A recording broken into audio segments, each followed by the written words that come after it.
How do the concepts of Islam reinforce the concept of panentheism?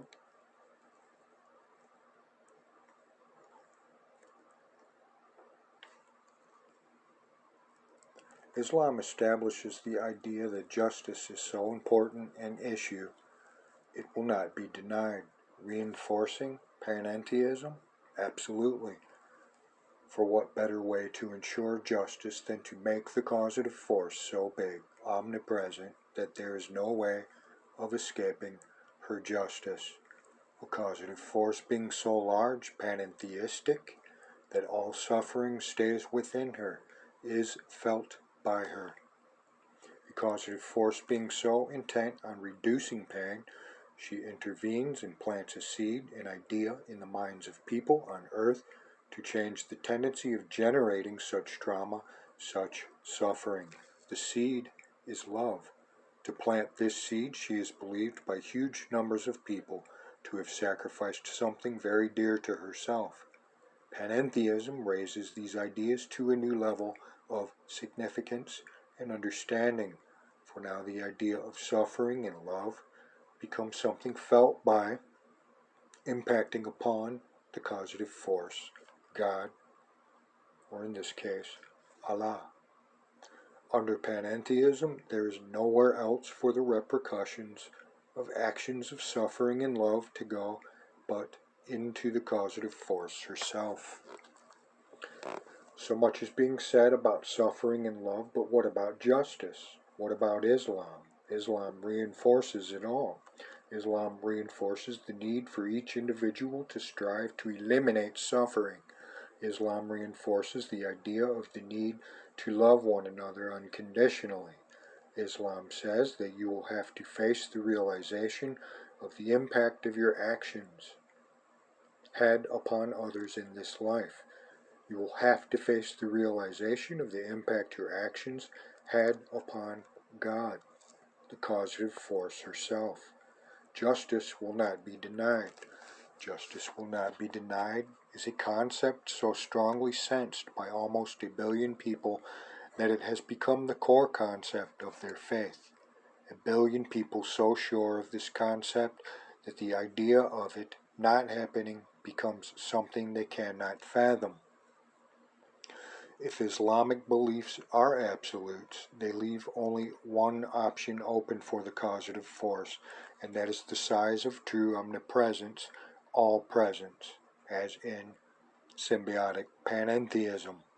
As such, there would be no escaping justice, for there would be nowhere else for our souls to go after life but into the arms of a waiting causative force. The implication: think long and hard about your actions.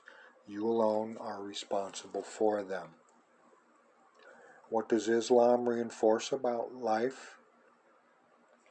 The existence of life. Life exists. You exist. You choose the actions you take. You are responsible for your actions. Hinduism, Judaism, Buddhism, Christianity, and Islam say you will enter eternity after life. What could make life any more significant than to know the Islamic concept was correct? You would be justly treated based upon your worldly actions. Suffering exists around you and you ignore it. You will be fully aware of your actions in the afterlife, in eternity. Not only will you be aware of it, you will be aware of all the negative actions that generated ripple effects. This includes all of the negative actions generated within Islam. For instance, forced conversion at the end of a sword, as one example. You will be justly treated in your afterlife in eternity. The Islamic perception reinforces the impact life has upon eternity and reinforces the significance of life itself. Suffering exists and you reach out with compassion, love.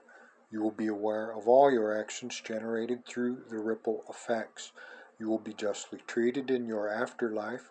This Islamic perception reinforces the impact life has upon eternity and reinforces the significance of life itself. Now take the universe and place it inside the causative force, or God.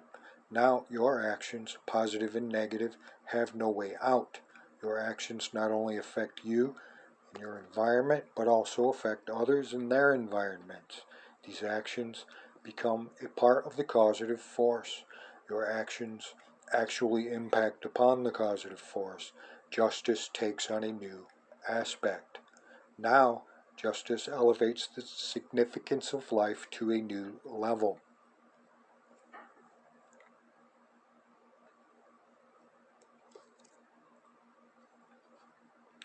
But what of the Christian concept of forgiveness? Islamic beliefs do not necessitate the rejection of such an idea. The causative force may very well forgive you for any wrongdoings you imposed upon her, just as a parent would forgive a child. This would no doubt ease your sense of empathy, but would it mean you completely forget the incident? And what of others you abused in life? Can the causative force override their emotional and physical pain? Can the causative force forgive you for them? Or do they have to do so themselves? And even if they forgive you, could you ever forget the damage you inflicted upon them if you exist in an omnipresent, omniscient being? Empathy and justice in an eternity of total knowledge, omniscience, can it ever stop?